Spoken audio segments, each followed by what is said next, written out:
Y hoy vamos a ver entonces qué estaba pasando con el pueblo judío. Y tenemos 3 libros que espero que ahora sí ya hayan leído, que son el libro de Esther, el libro de Esdras y el libro de Nehemías. Ahí tenemos la división de los libros. Ya vimos la Torah, vimos el Génesis, recuerdan, el Éxodo, el Levítico, Números, Deuteronomio. Luego vimos los Neviim, o sea, los profetas, y allí analizamos Josué, jueces, ya vimos Samuel, reyes también. Luego pasamos a los Ketubim, que son los escritos. Y de los escritos, pues ya tocamos crónicas. Y hoy vamos a ver Esther. Lo ven ahí, es la última división. Acuérdense que es de izquierda a derecha. Y vamos a ver ahí entonces Esther.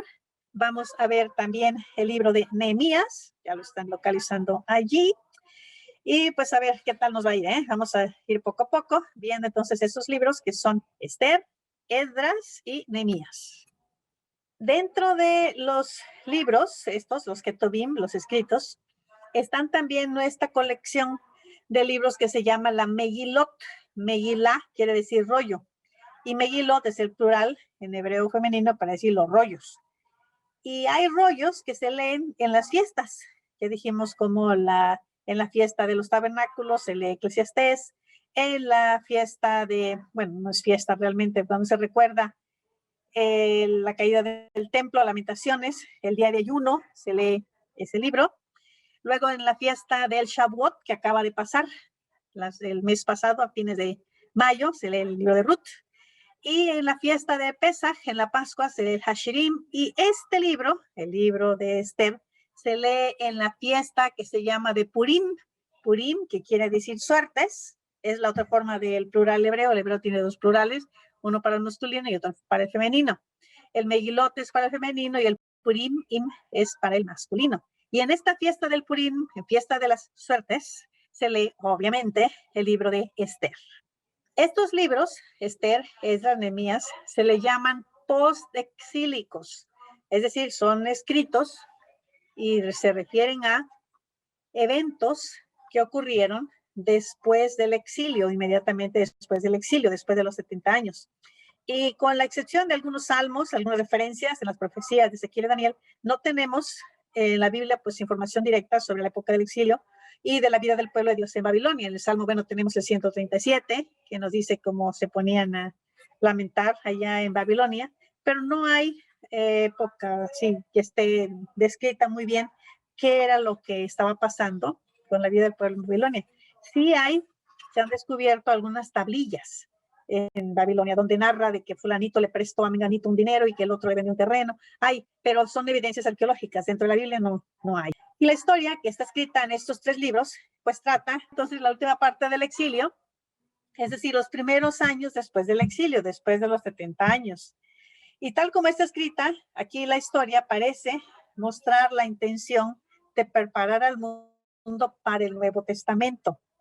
Le dan una atención especial al cumplimiento del propósito divino de Dios para con el pueblo. Le decía algo único en la historia. ¿Cómo es que este pueblo no desapareció? Los pueblos normalmente pues desaparecen cuando ya no hay manera de sostenerles, cuando viene otro pueblo y les destruye, o se hacen mestizos. Llega un pueblo, conquista, se juntan, se mezclan y al cabo es mestizo, el pueblo tiende a desaparecer. Este pueblo no desapareció.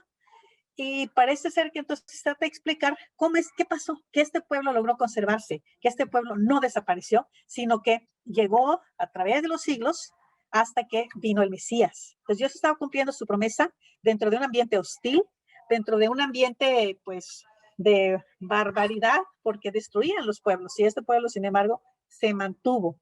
No porque fuera más fuerte, o porque tuvieran mejor ejército, no, al contrario, no tenían ningún ejército, no tenían manera de salvarse, sin embargo, permanecieron y regresaron y refundaron la ciudad de Jerusalén. Ahora sí, la que sigue.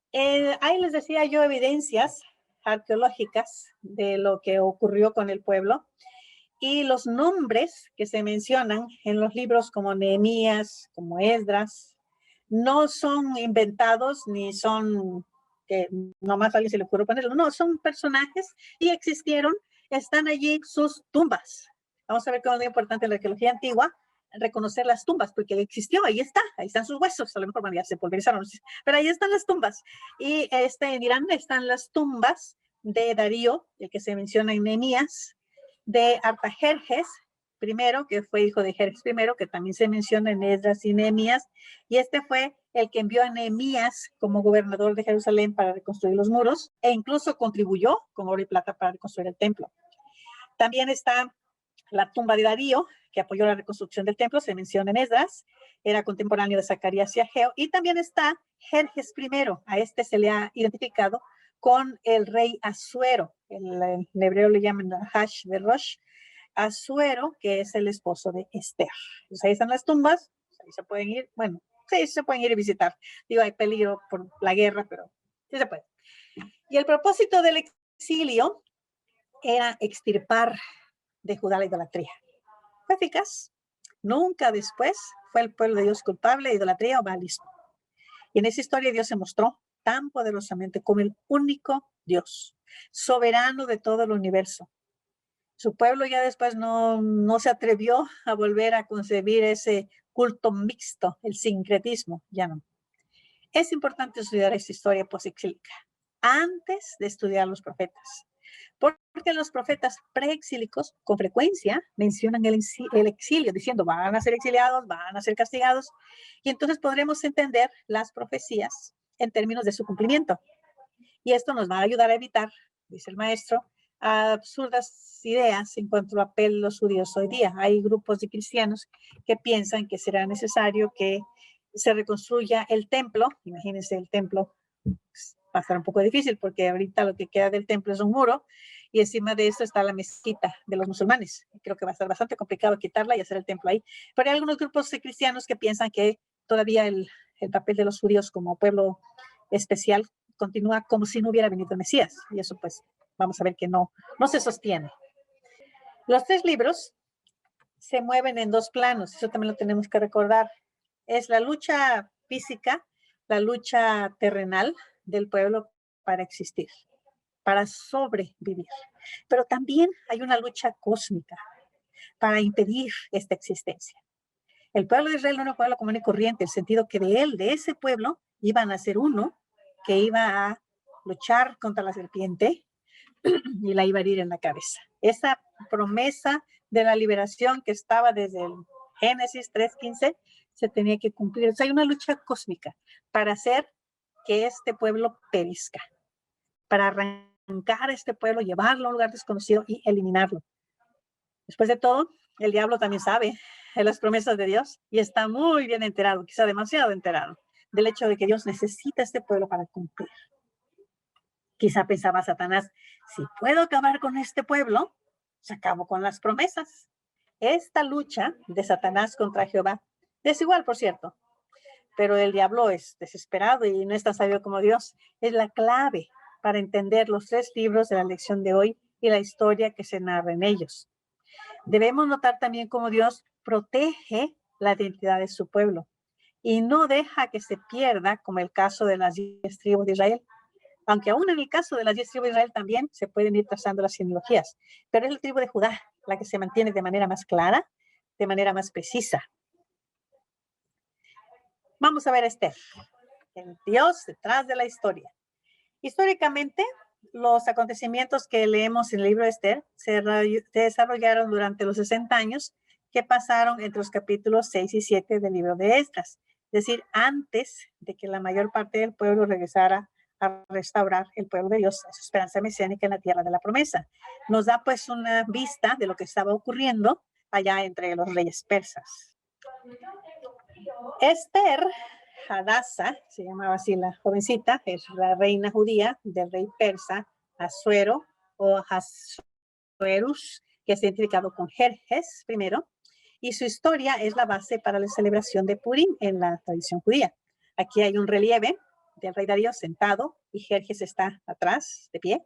Estos relieves se encuentran en la ciudad de Persépolis, en Irán, y allí se identifican pues a estos personajes, que les decía, son personajes históricos, existieron.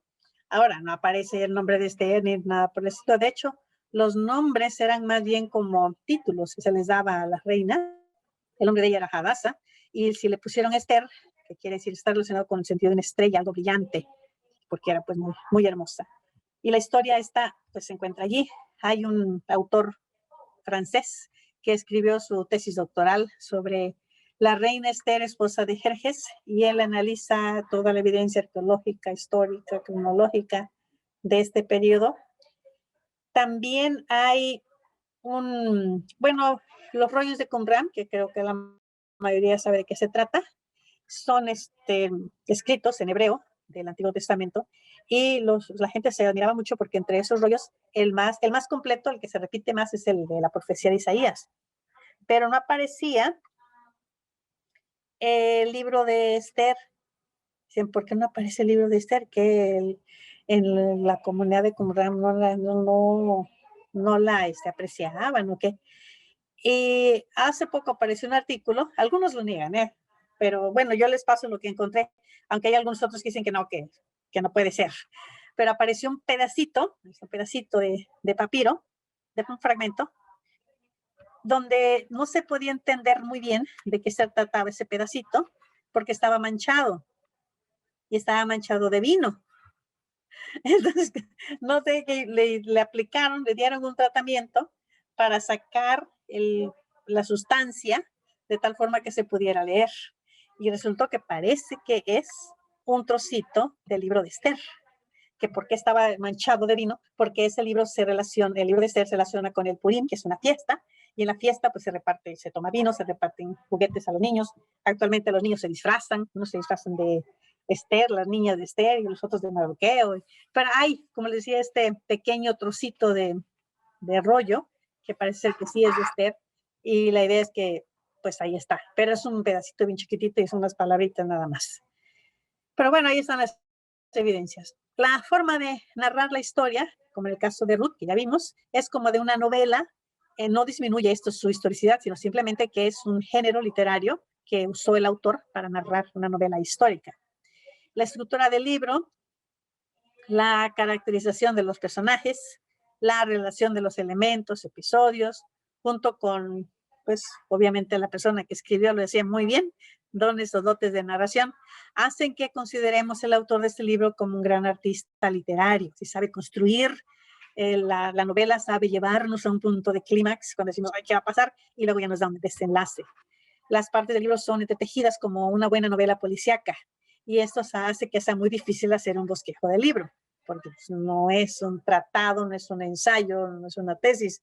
Entonces, pero bueno, eso no quiere decir que no sea un buen libro, sino simplemente que es como una novela policíaca y sí es difícil hacer entonces un bosquejo. El libro empieza diciéndonos que Asuero reinaba desde la India hasta Etiopía. Imagínense, toda una extensión inmensa.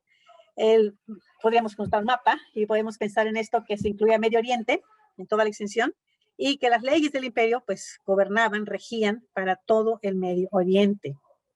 Luego el libro nos cuenta por qué y cómo es que llegó Esther a ser reina.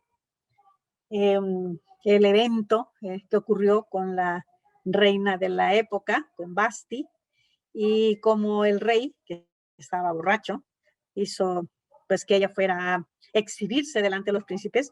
Ella se negó, y pues ya todo lo que desencadenó esta actitud de la reina, que les digo, se atrevió a desobedecer al esposo, pues porque no estaba en sus 5 sentidos, y sin embargo pues no lo tomaron muy a bien los señores y príncipes, y bueno, ya llegó Esther a ser reina. Un elemento político psicológico se ha introducido con el personaje de Amán, y la psicología de este primer ministro pues juega un papel de importancia en la historia, que era el favorito del rey, Amán. Ahí tienen entonces ustedes el mapa, vean. Las ciudades de Susa, que era el palacio de uno de los palacios. Hay otro lugar también muy importante, Ecbatana, Pasagarda, ahí está, anoten. Vean pues todo esto junto con Babilonia, porque los persas habían dominado Babilonia, y todo lo que se considera, bueno, el Medio Oriente. Ahí ven ustedes Jerusalén. Toda esa zona lo habían logrado conquistar los persas. Ciro, pues sí, yo creo que era más grande, casi rival con Alejandro, pero incluso un poco más que Alejandro, Ciro el persa. Entonces todo el imperio persa, medo-persa, porque además estaba Media ahí, pero se habían unido, abarcaba esa extensión. Muy, muy grande, quizá el más grande imperio que hemos conocido. Si lo pueden apreciar, ¿no? El imperio babilónico sería hasta el verde y añádanle todo lo amarillo. Ciro tomó Babilonia, más o menos por el 539, y ahí está el mapa un poco mejor, para que notemos cómo los dominios se extendieron desde la India, ven acá en la esquina, en el este, hasta Egipto, la actual Turquía, en el oeste. Entonces, de verdad fue un imperio súper, súper grande. Entonces, todo lo que está ahí de verdecito, todo lo verdecito, era el imperio de Ciro. Ahora, Amán logró promulgar el decreto contra los judíos, que viene incluido a los de Judea. Pero Mardoqueo, al saberlo, pide la ayuda de Esther. Ella logra contrarrestar la orden y los judíos se salvan. Mardoqueo es nombrado primer ministro en lugar de Amán. Indica que Mardoqueo era una persona de gran capacidad intelectual, política. Pues era necesario tener ser muy culto, tener pues bastante inteligencia para llegar a ser primer ministro. Y aunque en todo el libro no se nombra el nombre de Dios, vemos la mano de Dios protegiendo a su pueblo y realizando su propósito. Ahí están en Irán las tumbas de Esther y Mardoqueo. Ese es un edificio, se puede ir a visitar. Ahí están adentro también. Les decía, las tumbas son importantes porque dan evidencia a través del personaje. Nadie le ha hecho una tumba a Caperucita Roja o nadie le ha hecho una tumba al Príncipe Valiente, porque son personajes de fantasía, son cuentos, son mitos. Pero ahí están las tumbas de Esther y Mardoqueo en Irán. Como decía, nada más para recordar que son personajes históricos, y allí están. Esdras. El libro de Esdras tiene que ver con el remanente. Cuenta la historia de una de las más importantes épocas en la historia del pueblo de Dios. Después de 70 años de cautiverio, un rey pagano decreta que ya pueden regresar. Bueno, nos cuenta la historia de este regreso. Se nota la relación con los libros de crónicas, porque aquí también el énfasis está en el templo y su reconstrucción. El fin fue religioso, no político, fue religioso. La historia narrada aquí no es una historia continua. Sin embargo, entre los capítulos 6 y 7 hay un espacio como de 60 años y eso ya nos ayuda a dividir el libro. Podemos hacerlo usando los nombres de los dos hombres principales del libro. Por un lado tenemos a Zorobabel, y el nombre de Zorobabel, pues vean que tiene que ver con Babel, querría decir semilla de Babilonia, o sea que fue concebido y nacido en Babilonia. O también pudiera ser que viene de Zerub, Babel, que quiere decir expulsado de la Babilonia. Bueno, el caso que tiene que ver con Babilonia. Era un personaje que en su propio nombre decía pues que venía de Babilonia. En cambio, Esdras quiere decir al que Dios ayuda. Ese es un nombre más del estilo judío. Zorobabel y la reconstrucción del templo. El libro empieza con el decreto de Ciro, para que se cumpliese la palabra de Jehová, que manda a los judíos regresar y edificar su templo. Las familias están designadas por nombre. Regresan 142.370 ciudadanos del pueblo de Dios. Renuevan el culto, reedifican el altar, ponen los cimientos del templo cuando el enemigo, sus lacayos terrenales, estorban el trabajo. Como les digo, no era algo que se hiciera, era algo extraño, porque no regresan y demás, traen el apoyo real, eso no, estorban el trabajo y entonces paran de hacerlo, paran de trabajar. Los profetas, Ageo, Zacarías, dos de los profetas menores posexílicos, profetizan al pueblo y fortalecido por la palabra, pues se reanima para construir el templo. Hay nueva oposición, pero la soberana providencia de Dios coopera con el pueblo y Darío, contra la oposición de los vecinos de Judá, reafirma el decreto de Ciro y con el resultado de que el templo es reconstruido. El templo está dedicado, el pueblo celebra la Pascua. Qué emocionante debe haber sido esto. Y con regocijo decían, por cuanto Jehová los había alegrado. Algo increíble, pero sucede. Esdras reorganiza el pueblo. Esta parte de la historia, unos 60 años más tarde, a partir del capítulo 7, también se logra con la participación de siervos de Dios, de profetas, que no saben que están en la providencia de Dios, ni que son medios de bendición al pueblo de Dios, ni tienen la intención de rendirle culto, pues no, pero lo hacen. Tan grande ciudad, tan soberano, que estos reyes, que eran paganos, pero cooperan también, Como decía, no solamente dan decretos, sino también dan recursos para que esto se haga. Cuando Esdras regresó con su gente y los utensilios para el servicio de la casa de Dios, encontró que las condiciones espirituales en Jerusalén eran pésimas. No habían vuelto a la idolatría, obviamente no, pero se habían entremezclado con la gente de la tierra y se habían olvidado del verdadero culto a Jehová. ¿Y qué hizo Esdras? Oración. Oración y meditación. Uno de los líderes, pues los líderes fueron los principales ofensores, un tal Secanías, se une con Esdras en confesión y vuelve al pacto. Su acto encuentra ahí con el pueblo y hay sincero arrepentimiento. Lo enorme de su pecado es que el pueblo, al casarse con la gente de la tierra, había dejado de conocerse como pueblo del pacto. Se volvieron mestizos. Ya no eran, pues, que tuvieran un propósito especial en la historia como pueblo de Dios. Nehemías, que quiere decir Jehová ha consolado. Él es el último libro de historia del Antiguo Testamento. La historia que narra aconteció unos 10 o 12 años después del regreso de Esdras. Y este libro es muy interesante, en parte porque Nehemías mismo cuenta la historia de una manera semi-autobiográfica. Y Nehemías, el político ducho y experimentado, pero sincero creyente, se liga con Esdras, el teólogo, para la obra de la consolidación. Cada uno servía a Dios, pues según su capacidad. Esdras, como teólogo, y Nehemías, como político, experimentado en el Departamento de Programación y Planeación. No debemos pensar que el puesto como copero del rey no era solamente el catador de vinos, no era nada más que tomaba el vino para ver si no estaba envenenado y entonces que el rey no se envenenara. No era nada más es lo que es un esclavo. Un esclavo cualquiera podía hacerlo. Nehemías tiene un puesto político, un puesto de influencia, un puesto importante, como Mardoqueo, que también tenía un puesto importante. Y el libro nos cuenta qué pasó por esta coalición de fuerzas, el teólogo y el político. Y dividimos el libro así en 3 partes. Primero la construcción del muro, después la lectura de la ley y luego la repoblación de las ciudades. Primero, pues, la reconstrucción del muro.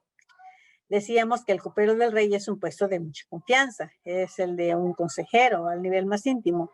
El copero, pues, oye los secretos más comprometedores, tiene la oportunidad de meter la palabra en las ocasiones más propicias.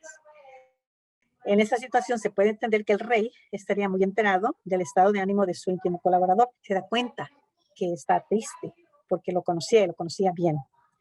Pero, y esto debemos notar, todo esto se relaciona con la oración de Nehemías, el capítulo 1, porque nuestro Dios oye y contesta las oraciones. La oración también nos revela el carácter de Nehemías. Oré al rey de los cielos y luego dije al rey, de volada, rápidamente. Nehemías sabe organizar gente, sabe dirigir el trabajo. Y después de una gira de inspección por la noche, Nehemías reparte el trabajo entre familias y logra, a pesar de las maquinaciones del enemigo, la terminación de la construcción.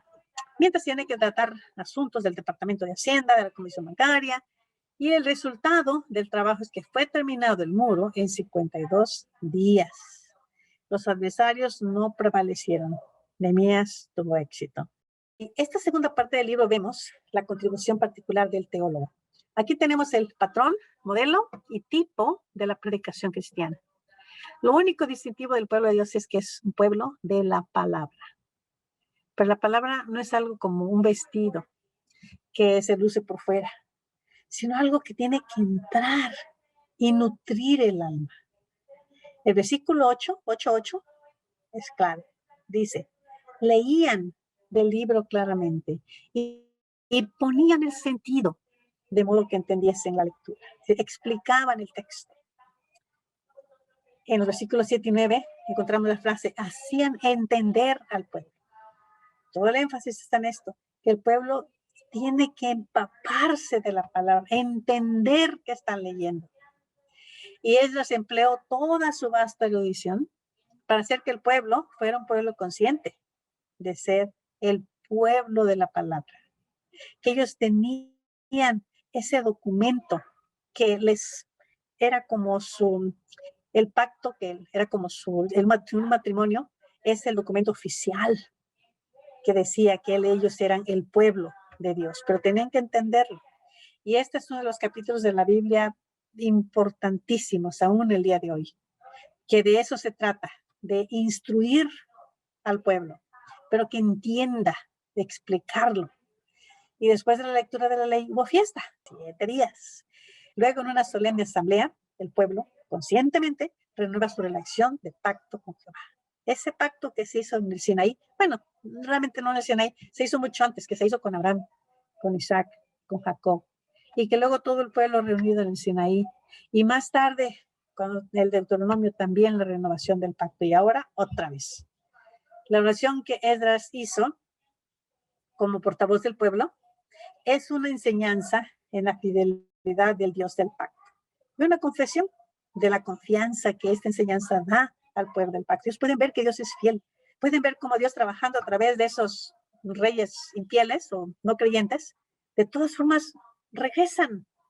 Y quizá el templo no tiene la grandeza de antes, pero ahí está. Y los muros a lo mejor no están tan anchos ni tan gruesos como los de antes, pero ahí están. En una solemne ceremonia, el pueblo, con sus representantes, firmó el pacto y se obligó a andar como el pueblo del pacto, dignos herederos de Abraham, de Isaac y de Jacob. Y luego viene el evento de la repoblación de las ciudades. De los que regresaron del cautiverio, pues algunos que tenían que vivir fuera de Jerusalén, no podían todos vivir en la misma ciudad. Por suerte determinaron quiénes podían vivir en la ciudad y cumplir con los deberes cívicos también. Le tocaba al 10% hacerlo. Los demás podían trabajar los campos, vivir en la ciudad de la provincia. Y esta medida era necesaria para restaurar el gobierno y la economía de todo el país. En este tiempo se edificó el muro, se hicieron arreglos para el sostén de los que servían en el templo, porque eso también ha sido otra cosa. Hubo mucha decadencia porque el pueblo, desde los jueces, dejó de apoyar a los levitas. Y pues los levitas no iban a morir de hambre, entonces se dedicaron a otras cosas, menos enseñar ni a cuidar el templo, porque no había ofrendas. Parece pues que después de la construcción del muro, Nehemías tenía que regresar a servir al rey. Pero después de un tiempo de ausencia, vuelve a estar con el pueblo y encuentra 4 abusos que debe corregir. Eliasib había dado lugar en el templo a un tal Tobías. Le había hecho su penthouse allí. Los levitas tenían que sostenerse por su propio trabajo y descuidaban el templo. Como él decía, de hambre no iban a morir. Entonces tenían que hacer otras cosas. Y en lugar de cuidar el templo, pues buscaban su sostén por otro medio. El pueblo profanó el día de reposo y los cultos de él. Lo habían hecho día de mercado, de feria. Y otra vez el pueblo se descuidó de su pureza y santidad, casándose con incrédulos. Con su acostumbrado vigor y energía, Nehemías tomó las medidas necesarias para remediar la situación. Y cuando Nehemías sale del escenario, el pueblo de Dios pues ya está establecido en la tierra, listo para traer al mundo el Mesías. Entonces Dios cumplió con su promesa dada al pueblo. Y bueno, para la próxima hay que leer el libro de Job o escuchar el libro de Job. Parece que está muy grande, tantos, pero sí se puede, sí se puede leer el libro de Job. Pues llegaron las preguntas y las tareas. La tarea y las preguntas, sí. A ver, ¿alguien descubrió la diferencia ante el mismo evento? ¿Cómo reaccionan Esdras y cómo reaccionan Nehemías? Ante el evento de los matrimonios mixtos que habían dejado por allí. ¿La encontraron? A ver, ¿quién la encontró? Alex, por supuesto, pero los demás. A ver, Edil dice que él lo encontró. José, Edil. Ahora Lo sí, que pasa es que desde el Éxodo era una ordenanza bien marcada de que se cuidasen de los pueblos donde pasasen para no contaminarse. ¿Y cómo reaccionó Esdras? ¿Qué hizo Esdras cuando vio eso? Pues también siguió la misma línea. Sí, pero ¿qué hizo? ¿Qué hizo? No, hasta ahí no, no es que de eso se trata, Tiene razón, pero ¿qué hizo él? ¿Agarró un cinto y se los chicoteó?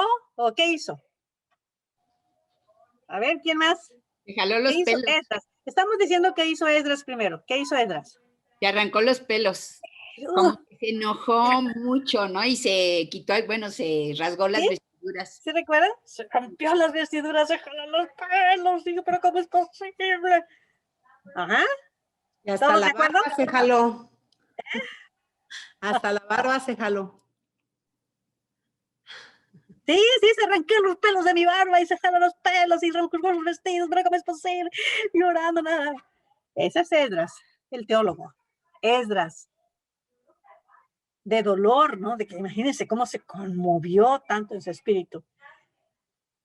Bueno, muy bien, ya está el 50%. ¿Y Nehemías? ¿Qué hizo Nehemías?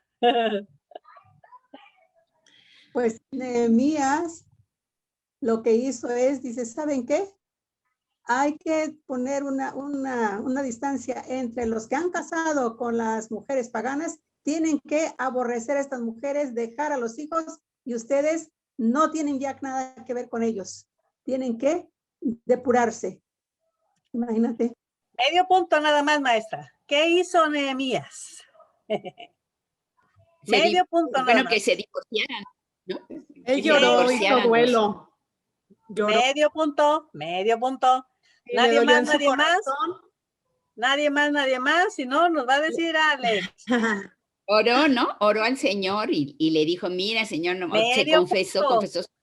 Medio punto nada más, hermana Isabel. Dicen, él se sintió de dolor en su corazón, lloró, hizo duelo también. Sí, Y sí, medio punto, todavía no.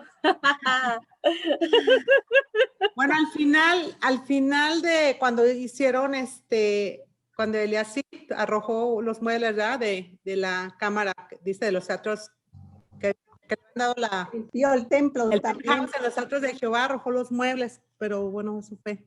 Ajá. ¿Verdad? Bueno, si nadie más, nos va a decir Alex. ¿Qué hizo Nehemías? Bueno, A ver, Alex, dice así. antes de Alex, yo recuerdo que Nehemías les hizo prometer a los que se habían unido a esas mujeres u hombres extranjeros que no tenían que entregar a sus hijos a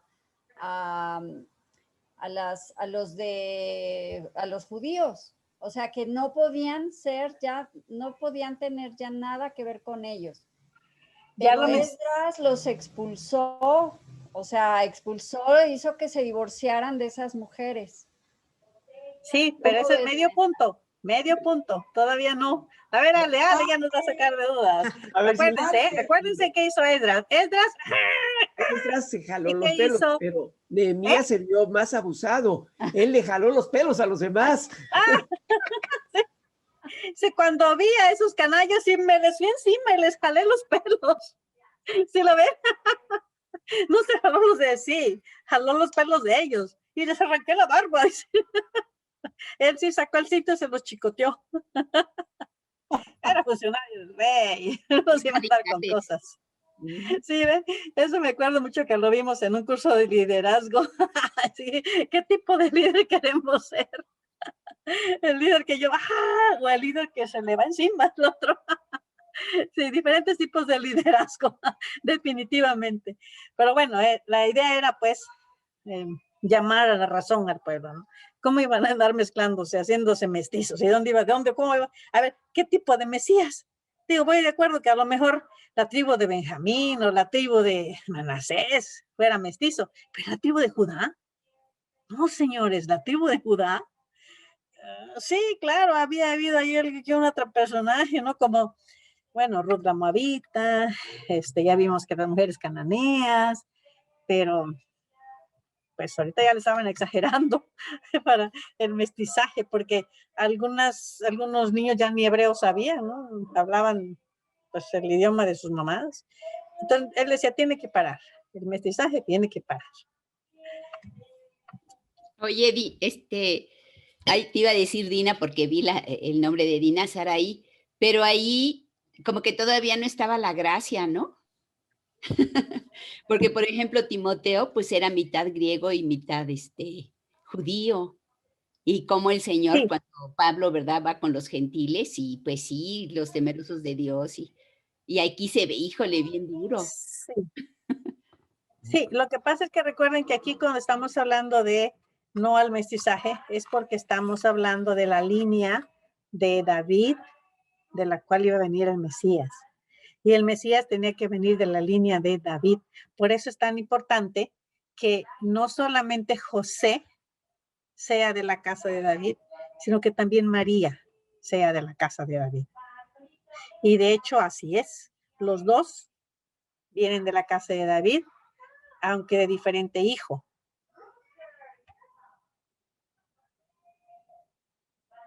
O sea que Jesús, según la carne, era hijo de David, y también legalmente, por parte de José, también era hijo de David. Por los dos lados, pues. Y esa era la cosa, ¿no? Que el Mesías, por la promesa, tenía que venir de la línea de David, de la familia de David. De la promesa, ¿no? De Isaac. Así es, que se le dio desde Abraham, Ujú. que se fue pasando, ¿no? Que incluía las dos cosas, la tierra y el Mesías, el libertador. Oye, yo vi otra cosa que me llamó la atención, que aunque levantaron otra vez el templo y todo, pero que la presencia de Dios ya no estaba ahí, como ellos querían, ¿no? Que estuviera la nube, o sea, como era antes, pero que ya no estaba. Pues ya no se repitió, digamos, como el caso de Salomón, ¿no? No, y pues sí, tuvo menor esplendor, aunque vamos a ver cómo poco a poco también va cambiando la enseñanza en el sentido de que ya no es tanto el edificio lo importante, porque ese templo después fue engrandecido y mucho, por Herodes el gran constructor. Y sin embargo, pues el templo estaba bonito, el edificio era grande, era magnífico, pero del corazón del pueblo ya estaba muy alejado de Dios, ¿no? Y Jesucristo mismo lo dijo, ¿no? Que el templo, pues estaba bonito, pero que ya no cumplía, pues ya el propósito, y que el templo iba a ser destruido, como en efecto lo fue. Y ahora, pues el templo ya más bien es una cuestión más espiritual que física. Digamos que el templo tuvo un propósito pedagógico de ilustrar, ¿no? Desde que estaban con el tabernáculo. Pero ya cuando vino el Mesías, pues había terminado su función. Y terminó su función.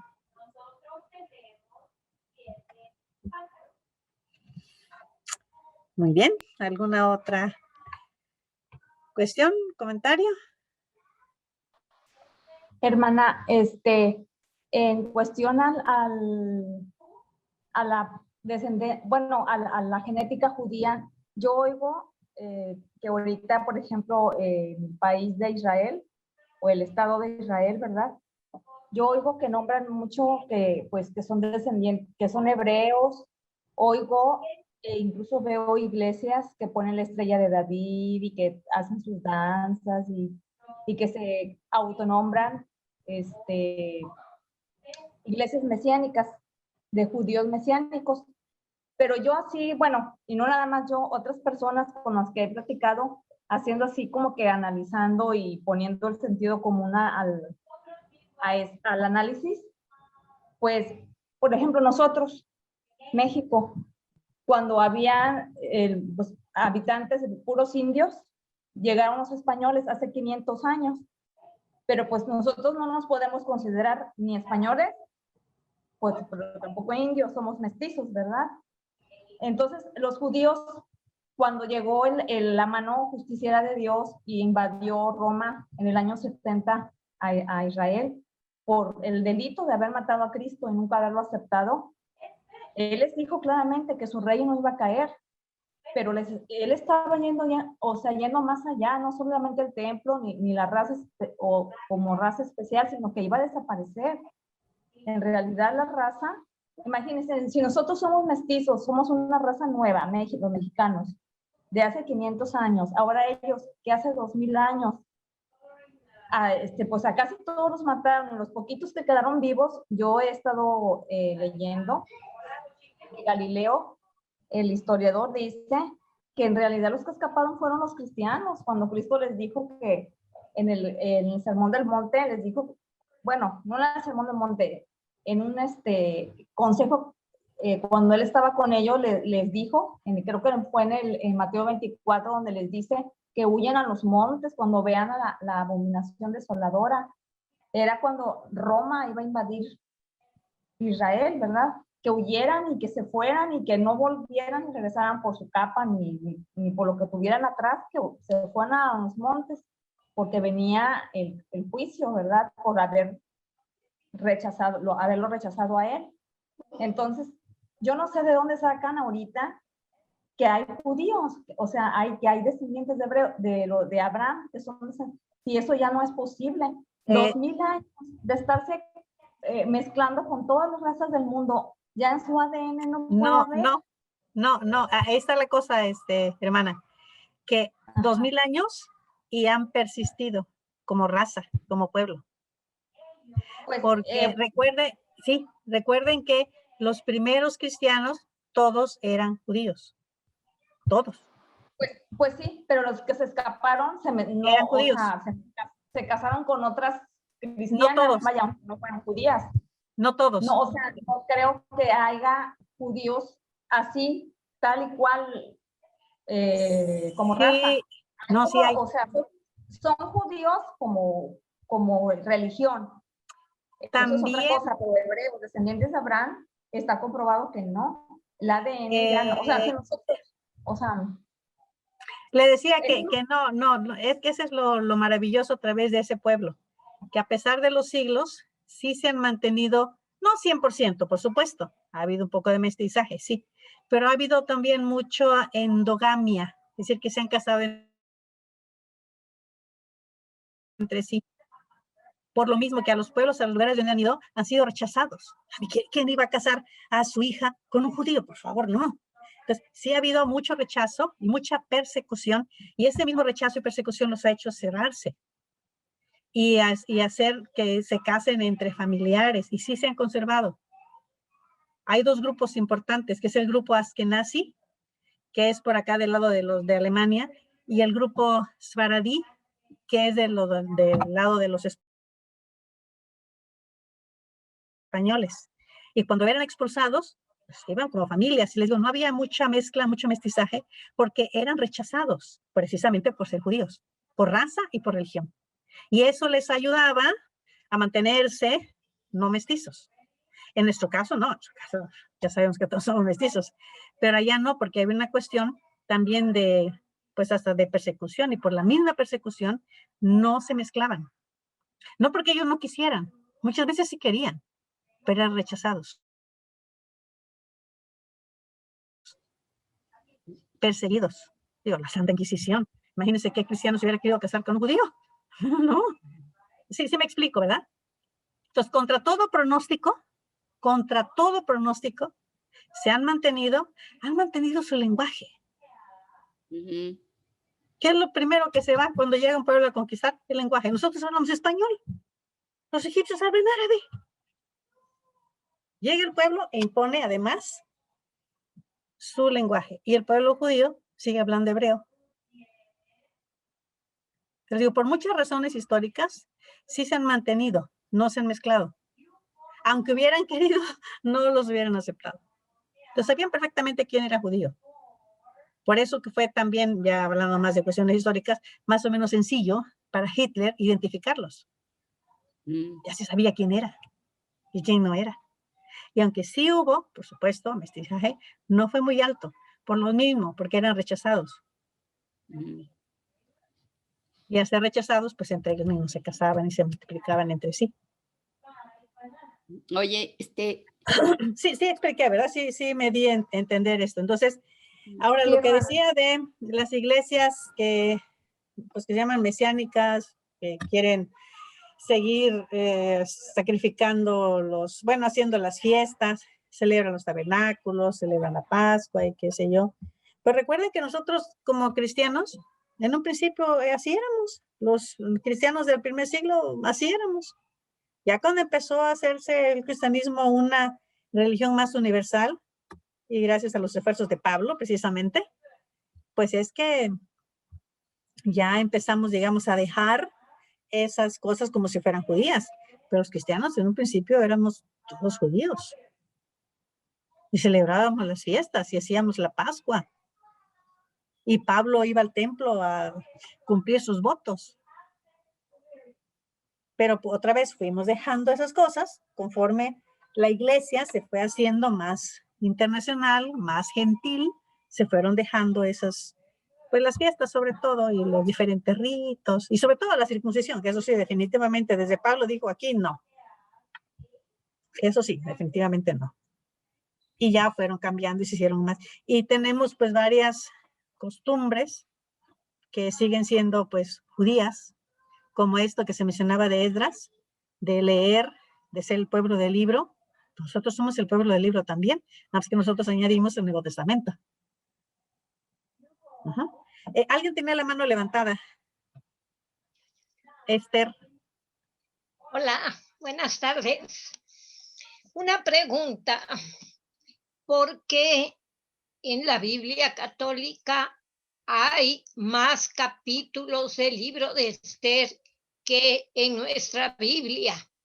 Al compartir lecturas con algunas amigas, me dijeron eso, yo no sabía. Entonces quisiera yo que me explicaran para poderles explicar a ellas.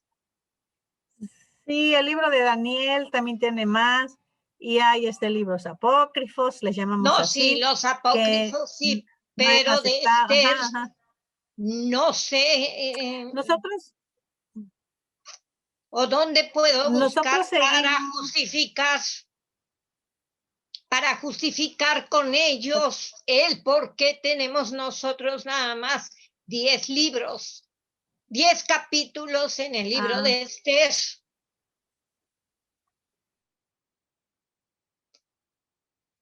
Alex, ¿ibas a decir algo?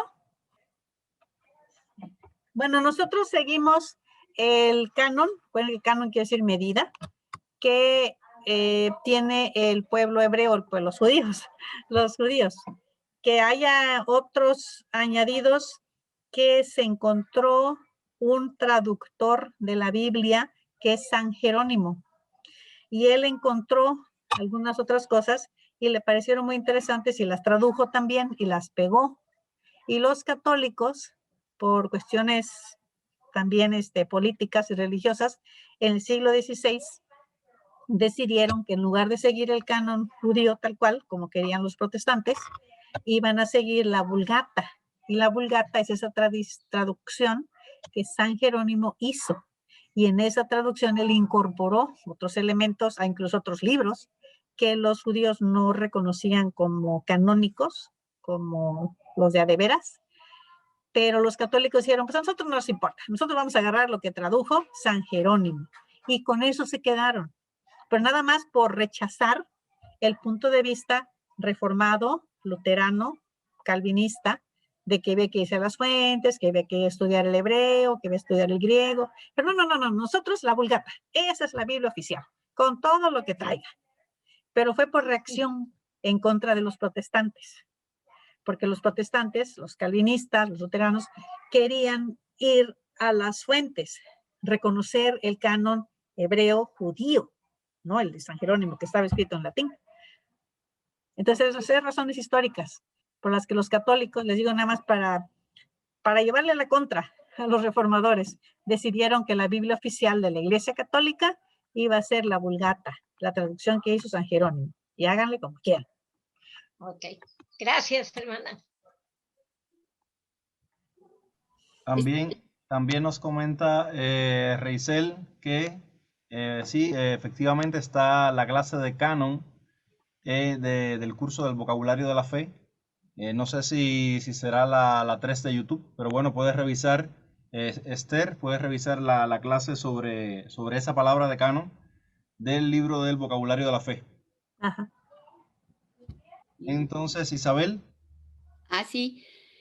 Bueno, con respecto a lo que dijo Esther, yo creo que a su grupo, si hay católicas, más que nada decirles que, pues, que es histórico, que es más información, pero no, por ejemplo, si les dice, no, pues es que, prefirieron esto y que, porque para oponerse, porque podrían, causar conflictos, sino nada más decirle, pues miren, es algo histórico, es información, y pasarlo así como por alto, como que no hacerles mucho caso de eso, porque, oye, y con respecto a lo de los judíos, yo tuve un tío que se casó con una hermana de mi papá, y sí, lo desconocieron y bueno, después, claro, él hizo bastante dinero y era bastante líder y todo, pero muchos de sus parientes estaban casados judíos con judíos y tenían hijos que tenían un poquito como lentos para hablar, como, pues no quiero decir, con problemas mentales, pero sí un poquito,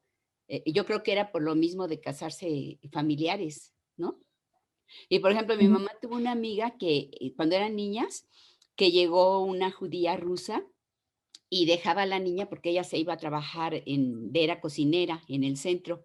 Y la niña, pues, no sabía hablar español, y mi mamá y mi abuelita, pues, le decían: "Ven", y le daban de desayunar. El caso que la niña aprendió español, pero el día que se casó, dice que nada más le dijeron: "Pues te vas a casar", ni conocía al esposo, y que le dijo a mi mamá: "Oye, ¿me puedo ir a dormir contigo en la noche?". Y le dice: "No, pues, ¿cómo si ya te casaste?".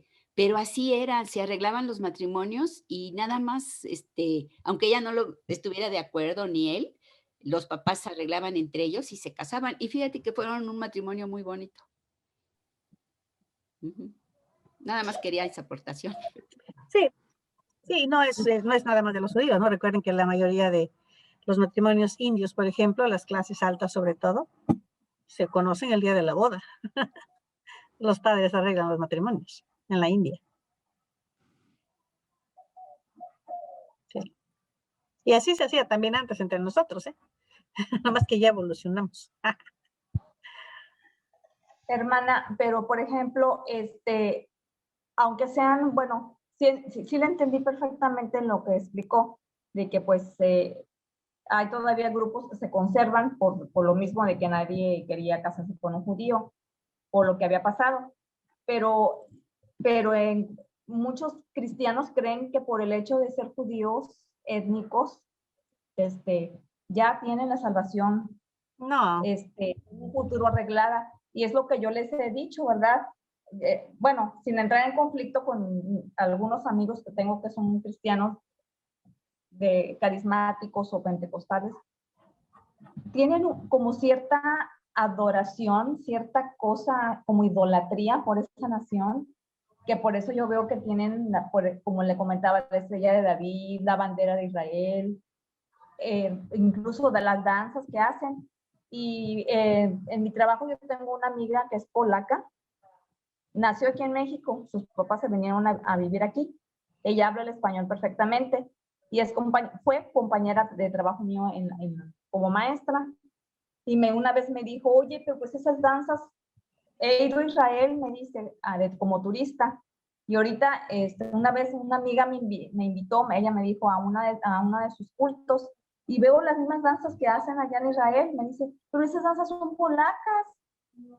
Ella es judía, esas danzas no es música que ellos dicen que son de ellos, hebreos, o sea, son de mi país, bueno, de donde yo vengo, o sea, de mi raza, mi mamá es polaca, y mi papá, y me dice ella, y pues esas danzas no son hebreas, esas danzas es música polaca, hebreas no. Entonces yo, pues, más se me arraigó esa idea, ¿no? Pues, ¿de dónde, verdad? Pero sí, yo he visto cristianos que piensan eso, de que ya en un futuro Dios los va a salvar a todos por ser judíos o descendientes de Abraham, pero no, la Biblia dice que que la persona tiene que arrepentirse de sus pecados y convertirse al Señor, si no, no puede ser salvo. Entonces, yo no sé si Dios tiene a sus elegidos, así como el apóstol Pablo dijo, ¿verdad? Que tenía un remanente judío, como el remanente no judío, que somos nosotros, ¿cómo nos llamaban? injertados. Los gentiles. Sí, pero ¿cómo nos dicen? ¿Cómo nos dicen los judíos? Injertados. Sí, injertados, pero nos dicen de otra manera, Temerosos de Dios, ¿no? No. los incircuncisos, o cómo nos decían. Gentiles, gentiles. Ay, ya se me fue la palabra, algún día me acordaré, pero Ajá. que no, o sea, que los no judíos tienen un remanente de los no judíos y de que no son de su pueblo y su remanente que son del pueblo hebreo. Pero no quiere decir que todos van a ser, y muchos piensan eso, que en un futuro Dios los va a salvar a todos por arte de magia. O sea, nada más porque son étnicos ya, ¡pum! Y eso, pues, la Biblia eso no lo enseña y muchos creen eso. Aunque los judíos hagan y deshagan y roben tierras y maten gente, maten palestinos y hagan, ellos ya tienen su salvación asegurada. Y eso, bueno, si no, yo no. Sí creo que no debemos identificar así el pueblo de Dios con el país de Israel. Israel es un país como cualquier otro. Además es un país, la única democracia en el Medio Oriente, el único lugar en el Medio Oriente donde hay libertad religiosa. En ese sentido son herederos de Ciro. El único país donde puede haber, digo, libertad política y libertad religiosa. El único, en el Medio Oriente. Y ya les expliqué también lo de la cuestión del ser palestino, ¿no? Que es Palestina es un término que significa filistea. Es un término imperialista romano y luego imperialista británico. Así le llamaban los británicos. Todos eran palestinos. Ahora ya no. Ahora está el Estado de Israel, donde son israelitas por Estado. Y el único Estado judío. Digo, hay muchos estados árabes y musulmanes, pero el único Estado judío nada más es ahí, en Israel y ya. Y falta que pues se arregle el asunto político para que exista también el Estado palestino. El Estado palestino todavía no es un país. Entonces, a ver, que arreglen sus asuntos y a ver qué pasa. Pero sí es cierto que hay un grupo fuerte en los Estados Unidos e internacionalmente, en México también, de cristianos que piensan que por ser judío el pueblo tiene un privilegio especial, y ahí es donde ya no estamos de acuerdo, ¿no? Porque pensamos que el ser judío es una cuestión espiritual. Nosotros somos judíos también, porque somos descendientes de Abraham y de Judá, en ese sentido, ¿no? También, pero es una cuestión espiritual, ya no es étnica ni de raza tampoco. Ya no. Entonces eso creo que lo mencioné porque el maestro lo menciona, de que tenemos que tener cuidado con esas ideas fantasiosas que se hacen del pueblo de Israel como tal, como etnia, algo especial. No, son especiales porque les digo, es la única democracia en el Medio Oriente, porque es un pueblo que promueve la libertad de culto, porque es un pueblo que promueve la no discriminación, es decir, hay libertades, por eso pues, es un pueblo importante. Pero desde el punto de vista religioso, pues no, los que crean en el Señor Jesucristo, pues serán salvos. Que hay un grupo importante allí que el Señor tenga bien llamar, como dice San Pablo, el remanente, pues sí, pero es una cuestión espiritual, no como etnia. No, como etnia no. Pero es el problema, pues, que cuando usted dice judío se refiere a una etnia, se refiere a una religión, se refiere a un estado, pues una palabra que significa varias cosas. Y aún el pueblo de Israel, ¿no? Todos eran israelitas, pero también eran se quiere decir judío, y también de la tribu de Benjamín, y también de la tribu de no sé cuál. Y sí han conservado, sí han conservado sus raíces. Les digo, es un milagro o una rareza histórica que lo hayan logrado. Y no solamente eso, sino incluso el idioma que les mencionaba yo. El idioma que lo resucitaron. Porque sí, llegó un momento en que sí estaba muerto, pero se seguía hablando en las sinagogas. Y donde quiera que había un grupo de judíos se hablaba hebreo, medio masticado a veces, pero se hablaba. Y les hablé también la vez pasada, ¿no? De los judíos, de los israelitas hebreos en etíopes. Que ellos ni sabían del segundo templo, ni de Herodes, ni de Cristo, ni de nada, porque habían vivido allá, pensaban que todos los judíos eran negros. Y cuando llegaron a Israel, ¿de dónde salen tanto judío? Porque no sabían. Y ellos tienen sus costumbres, pues, desde la época de Salomón. Desde la época de Salomón. Sí, es una rareza histórica. Igual que fue una rareza histórica el edicto de Ciro. Ciro también fue una rareza histórica. Nosotros que sabemos, bueno, que el Señor está detrás de todo esto, pues no lo vemos tan raro, pero sí lo es. Sí lo es. Entonces, maestra, para la próxima clase que... Job. Leen Job y van a ver que pues será de mucha bendición. Es el misterio del sufrimiento. ¿Por qué hay sufrimiento? ¿Por qué a pesar de que alguien es bueno, le va mal? Y al revés, ¿no? Parece que al corrupto, al bandido, le va bien. Y a la persona que es honesta, honrada, le va mal. Bueno, ¿qué es irle bien y qué es irle mal? Y el título de la lección va a ser El misterio del sufrimiento. Escuchen los discursos, son pura poesía. La mayoría es poesía. Y a veces uno lo escucha y dice, a ver, pues sí, ¿no? Pero al rato se da cuenta de que no. Además es poesía filosófica, imagínense. Pero es muy hermosa. Es hermosa. Las imágenes son hermosas. Entonces, así nos despedimos. Si no hay más. Para la próxima semana, primero Dios, el sábado, con la clase de Job. Y bendiciones para todos. Gracias. Adiós. Adiós, maestra. Adiós.